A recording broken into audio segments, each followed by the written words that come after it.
Let's begin with a word of prayer and we'll move right along into today's lesson. We thank you, Lord, for this time we have to learn and grow. We seek to do the best we can and add to what we know. We love you, God, with all our hearts, and to others love we show. Pleasing you is our goal, not to our lesson we should go. In Jesus' name, amen. Hi, Mrs. Data here with HeroesMart Homeschool Academy. Welcome to class. It's good to have you here. In today's lesson, we're in our composition class. We're talking about punctuation class. We'll talk about semicolons. When we get to our capitalization lesson, we'll talk about rule number 6C, and I'll talk to you about what that is very soon. Our fruit of the Spirit this week is gentleness. The scripture says, let your gentleness be known to all men. So we want to ask the Holy Spirit to help us to bear fruit of gentleness today, and I believe He'll help you to do that. In our punctuation class, we're going to be talking about semicolons. Again, semicolons, the second lesson on it. And I want to show you how whenever you're using words in your sentences, such as terms like however, or for instance, maybe for instance, or maybe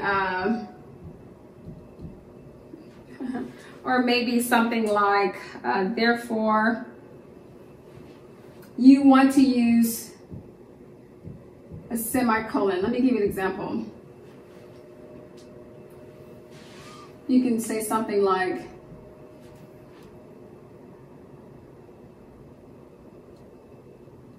come over for lunch. Come over for lunch, semicolon. However, don't bring the dog. Okay, so here we have come on over for lunch, semicolon, because the next word that's going to be used is however, for instance, therefore. Let me give you another example.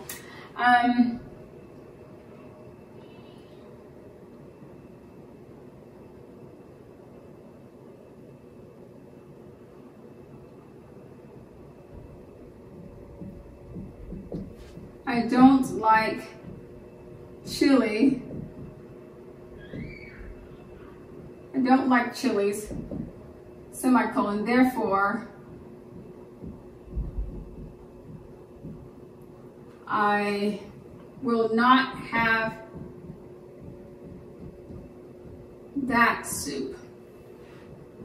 Maybe that soup comes with spice, maybe some peppers or chilies. I don't like chilies, semicolon, therefore, comma, I will not have that soup. And that is true. The comma still follows that, however, therefore, any of those linking words.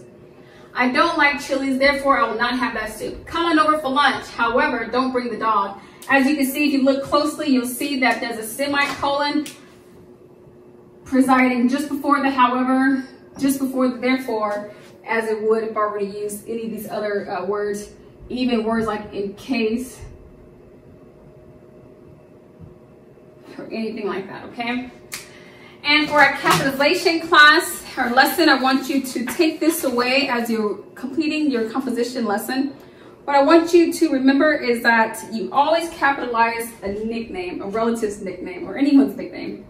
So if you have a relative whose name is, you know, Skimp, tell Skimp to meet me outside.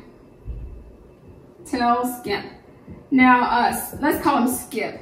Skip is his nickname. Perhaps his real name is Peter. We just call him Skip because he likes to skip as he walks. Tell Skip to come out.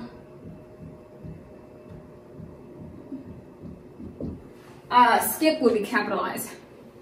I have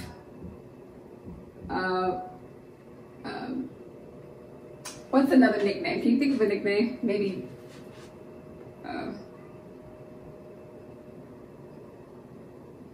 maybe Puma. Have you ever heard someone named Puma? I haven't either, but I'm going to use it anyways. I have Puma's number. Okay, so in this situation, Puma is someone's nickname, okay? And as you can see, I'm guessing she's a girl. The nicknames are capitalized. So in all situations, no matter what the nickname may be, no matter how funny, you know, we call him Brick. It doesn't matter. If his name is being replaced with that name, then you want to capitalize it, okay? I'm kind of being funny here, but there are some way out there names, and I just can't think of a lot of nicknames. But if you have a relative who has a nickname in your writing, you want to make sure you capitalize it, and that would be appropriate. Make sure that in your work, your composition class, you write, what you're going to be writing about today is his gentleness. So talk about the Lord's gentleness there, and if you need to refer to any of these rules we're talking about today, you have it under your belt for that reason. Thank you for coming to class and being a part of today's lesson. Until next time, remember, Jesus loves you, and so do we. God bless.